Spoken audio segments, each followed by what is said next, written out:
Assalamualaikum, selamat pagi semua. Hari ini kita akan belajar topik tata bahasa yang berkaitan dengan kata tunggal dan kata majmuk.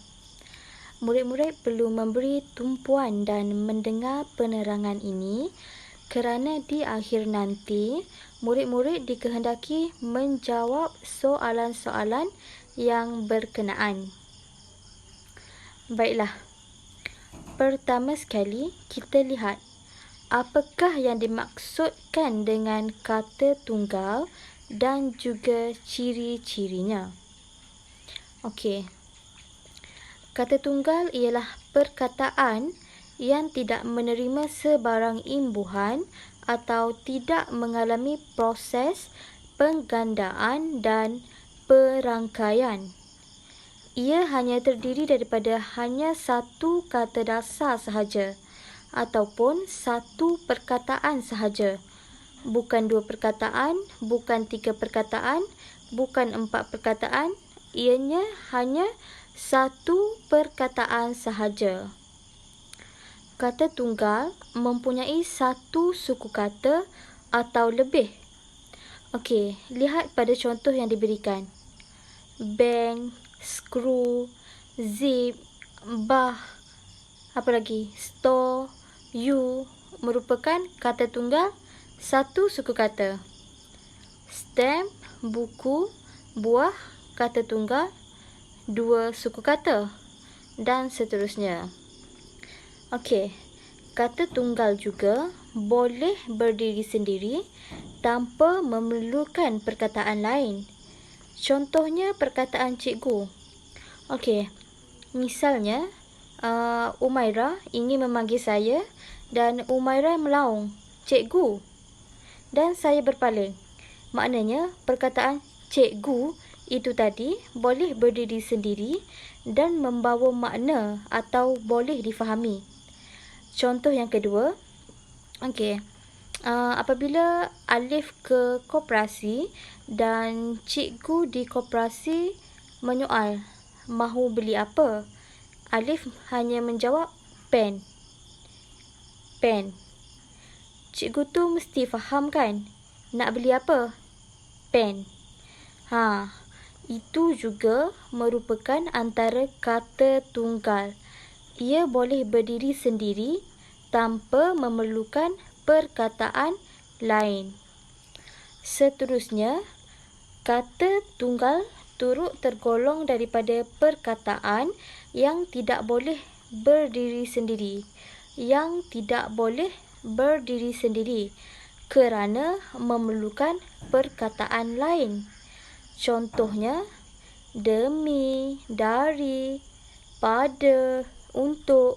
Dengan kata lain, contoh-contoh ini ialah kata sendi nama. Kata sendi nama.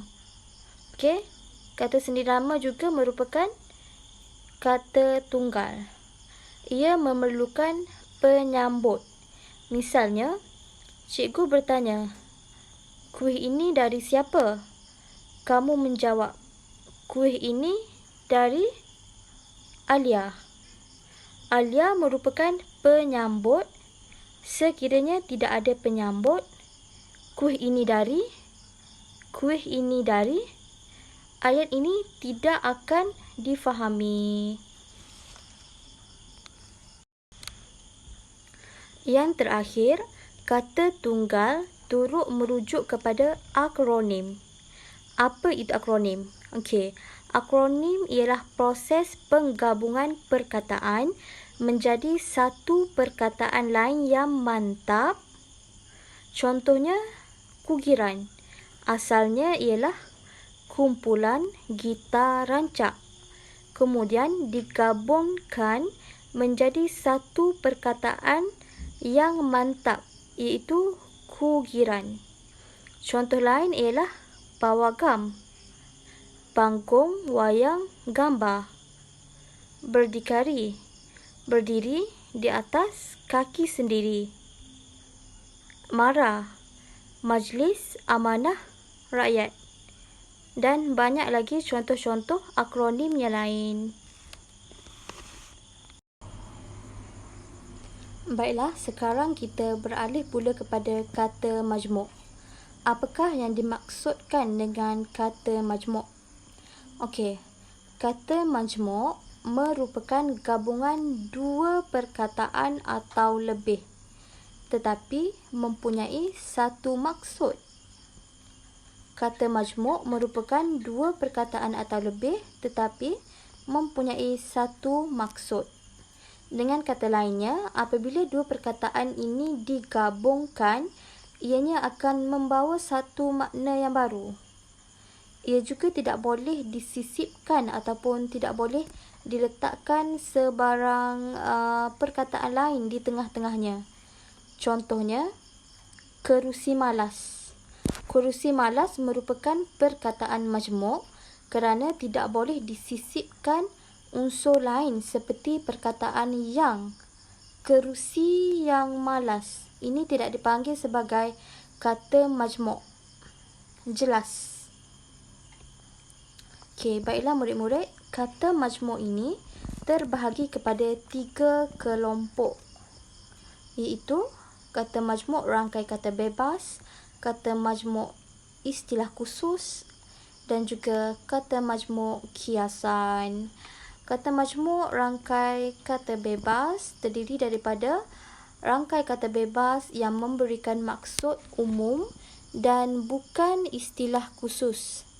Contohnya, guru besar, surat khabar, tengah hari, balai raya, ubat nyamuk dan sebagainya.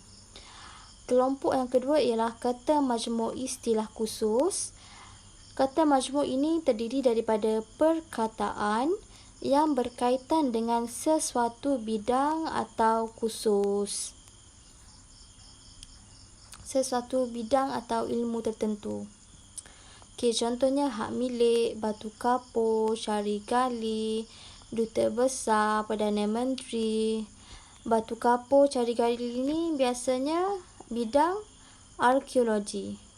Duta besar, Perdana Menteri biasanya berkaitan dengan bidang pemerintahan negara. Okey, kata majmuk yang terakhir ialah kata majmuk jenis kiasan. Kata majmuk yang mempunyai maksud tersirat juga dikenali sebagai simpulan bahasa.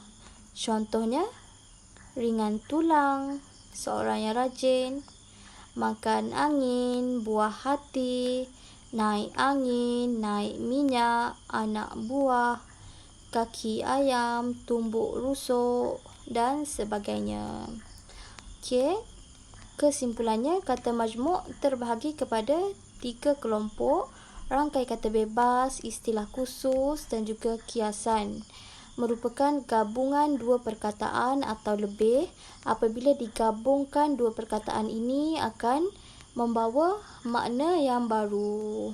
Okey, itu sahaja pembelajaran kita pada hari ini. Sekian, terima kasih.